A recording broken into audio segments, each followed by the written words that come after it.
Hi అండి, welcome back to my channel.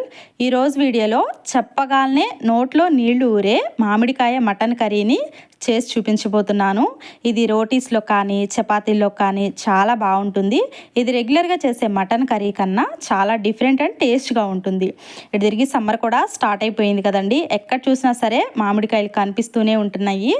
So చక్కగా ఫ్రెష్గా ఇలా తెచ్చుకుని మటన్తో ఒక్కసారి ఇలా మటన్ మామిడికాయ కర్రీస్ చేసి ఫ్యామిలీకి పెట్టండి, ఫిదా అయిపోతారనమాట. అంత టేస్ట్గా ఉంటుంది.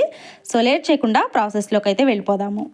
సో ఇక్కడ నేను ఒక 1 kg మటన్ అయితే తీసుకొచ్చి నీట్గా ఒక మీడియం సైజ్ ముక్కలుగా కట్ చేసి శుభ్రంగా నిమ్మకాయతోటి నేను 2-3 సార్లు చక్కగా నీట్గా వాష్ చేసుకున్నాను. ఆ తర్వాత ఇలా వాష్ చేసుకున్న తర్వాత ఒక కుక్కర్లోకి ట్రాన్స్ఫర్ చేసుకుని 1 టేబుల్ స్పూన్ ఉప్పునైతే కళ్ళుప్పు వేసుకుంటున్నాను. ఒక 1/2 టేబుల్ స్పూన్ పసుపు వేసుకోవాలి.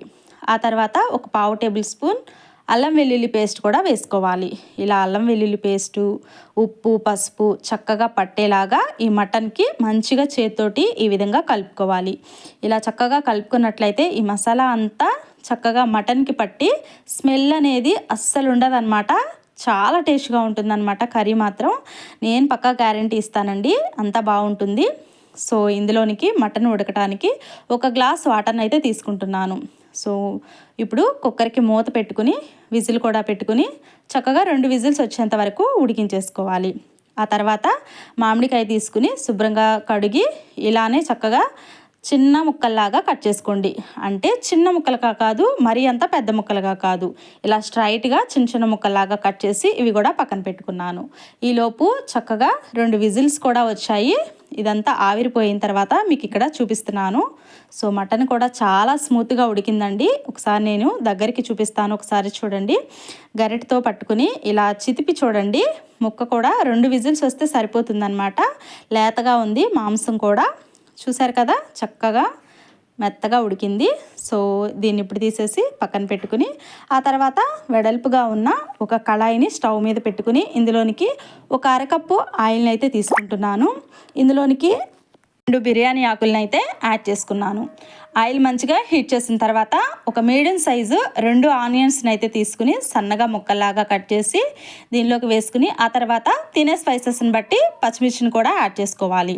సో ఇక్కడ నేను ఒక పచ్చిమిర్చి మాత్రమే యాడ్ చేశాను, అది కూడా స్ట్రైట్గా కట్ చేసి తీసుకున్నాను అనమాట.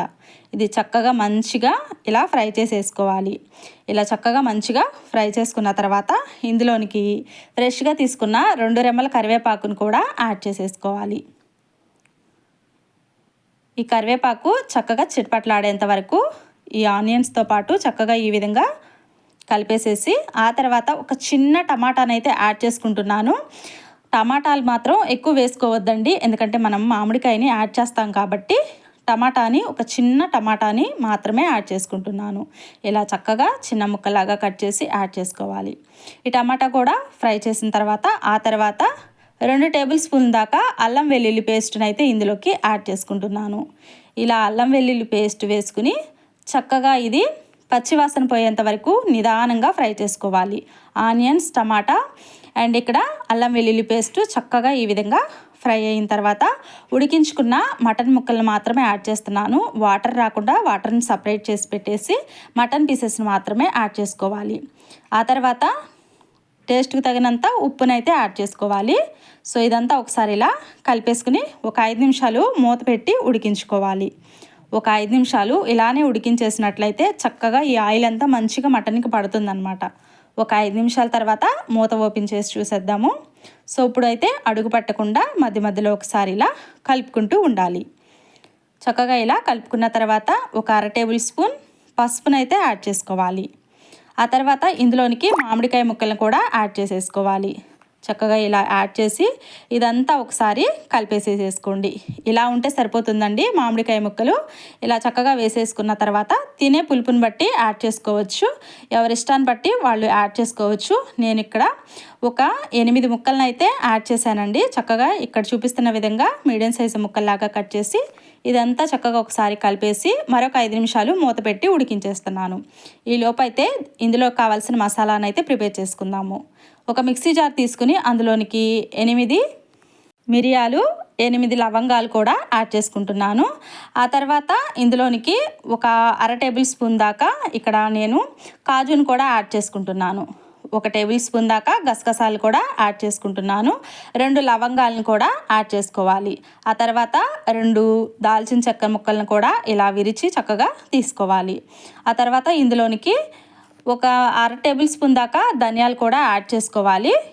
చక్కగా ఇదంతా యాడ్ చేసుకున్న తర్వాత ఫైన్గా గ్రైండ్ చేసుకోవాలి. ఇది మరీ అంత మెత్తగా గ్రైండ్ చేసుకోవాల్సిన అవసరం ఏమీ లేదండి. ఇక్కడ నేను చూపిస్తున్న విధంగా ఇలా బరకగా ఉన్నట్లు మిక్స్ చేసుకుంటే సరిపోతుంది. ఇలా చక్కగా మిక్స్ చేసుకుని పక్కన పెట్టేసుకుని ఆ తర్వాత ఒక 5 నిమిషాల తర్వాత మూత ఓపెన్ చేసి చూస్తే చక్కగా స్మూత్గా మంచిగా ఉడికి ఉంది. మామిడికాయ ముక్క కూడా కొంచెం స్మూత్గా అయిందనమాట. ఈ టైంలో 2 టేబుల్ స్పూన్ల దాకా కారాన్ని అయితే యాడ్ చేసుకుంటున్నాను. మీరు కొంచెం స్పైసీగా తింటే మరొక టేబుల్ స్పూన్ కూడా యాడ్ చేసుకోవచ్చు. ప్రిపేర్ చేసి పెట్టిన మసాలా పొడిని కూడా ఇందులోకి యాడ్ చేసి చక్కగా ఒకసారి ఇదంతా కలిపేసేసుకోండి. ఇలా కలిపేసి కొంచెం కొత్తిమీర వేసుకుని ఇలానే ఒక 5 నిమిషాలు మూత పెట్టుకుని ఉడికించేసుకున్నట్లయితే మటన్ ఫ్రై లాగా కూడా ఇలా కూడా తింటూ ఎంజాయ్ చేసేయచ్చు. ఇలా కూడా చాలా బాగుంటుంది. అండ్ ఇక్కడ నేను మటన్ గ్రేవీ కర్రీ లాగా ప్రిపేర్ చేస్తున్నాను. ఈ mutton gravy curry chapati, rotis, బిర్యానీలో కానీ చాలా బాగుంటుందన్నమాట. ఈ కాంబినేషన్ అన్నిట్లోకి కలిసి వచ్చేస్తుంది అన్నమాట. సో చక్కగా ఈ విధంగా ఒకసారి కలిపేసేసుకోండి. ఇలా కలుపుకున్న తర్వాత ఇందులోనికి కొంచెం కొత్తిమీరనైతే ఇలా చిన్న ముక్కల్లాగా ఈ విధంగా కట్ చేసి వేసేసుకోవాలి. కొంచెం కొత్తిమీర ఎక్కువ వేసుకున్నా కానీ చాలా బాగుంటుందండి. ఇలా వేసేసుకున్న తర్వాత ఒకసారి ఇదంతా కలిపేసుకోండి. ఆ తర్వాత ముందుగా మనం మటన్ని ఉడికించుకున్న వాటర్ ఉన్నాయి కదా, వాటిని తీసేసి పక్కన పెట్టుకున్నాను. ఆ వాటర్నే దీనిలోకి యాడ్ చేసుకుంటున్నాను. ఇంకా వేరే వాటర్ కూడా ఏమీ యూజ్ చేయాల్సిన అవసరం ఏమీ లేదు. ఈ మటన్ ఉడికించిన వాటర్తోనే చక్కగా ఈ కూర అంతా ఉడికిపోతుంది. మూత పెట్టుకుని చక్కగా గ్రేవీగా దగ్గర పడేంత వరకు ఇలా ఉడికించేసుకోవాలి. చూసారు కదా, ఒక 5 నిమిషాలు మంచిగా ఈ విధంగా ఉడికించేసుకున్నట్లయితే మటన్ గ్రేవీ కర్రీ మామిడికాయతో రెడీ అయిపోతుంది. చాలా బాగుంటుందండి. ఇలా చక్కగా కలిపేసుకుని వేడి అన్నంలో వేసుకుని తింటే చాలా బాగుంటుంది. నాకు చెప్తుంటేనే నోట్లో నీళ్ళు ఊరిపోతున్నాయి అన్నమాట. అండ్ మీరు కూడా ఒకసారి అయితే ట్రై చేయండి. డెఫినెట్లీగా మీకు కూడా మీ ఫ్యామిలీ అందరికీ నచ్చుతుందన్నమాట. ఇలా చక్కగా సర్వ్ చేసుకుని తింటే చాలా బాగుంటుంది. ఇంకా చపాతీ, రోటీస్, బిర్యానీలో కంటే వైట్ రైస్లోకి చాలా బాగుంటుందండి. ఎందుకంటే మనం ఇక్కడ మామిడికాయ ముక్కలను వేస్తాం కాబట్టి ఆ పుల్లగా ఉండే అదంతా చక్కగా వైట్ రైస్లో తింటూ ఉంటే అసలు ఎంత బాగుంటుందంటే చాలా బాగుంటుందండి. అంతేనండి ఈరోజు recipe. Simple and tasty healthy mutton మామిడికాయ. నచ్చిందా వీడియో? నచ్చితే తప్పకుండా ఈ వీడియోకి లైక్ చేయండి. మీ ఫ్రెండ్స్కి, రిలేటివ్స్కి షేర్ చేయండి. ఇంకా మన ఛానల్ని ఎవరైనా సబ్స్క్రైబ్ చేసుకుని వాళ్ళు ఉంటే తప్పకుండా సబ్స్క్రైబ్ చేసుకుని పక్కనే ఉన్న బెల్ ఐకాన్ని క్లిక్ చేసినట్లయితే నేను పెట్టే వీడియోస్ అన్నీ మీకు నోటిఫికేషన్ ద్వారా అందుతూ ఉంటాయి. Thank you for watching. Have a nice day.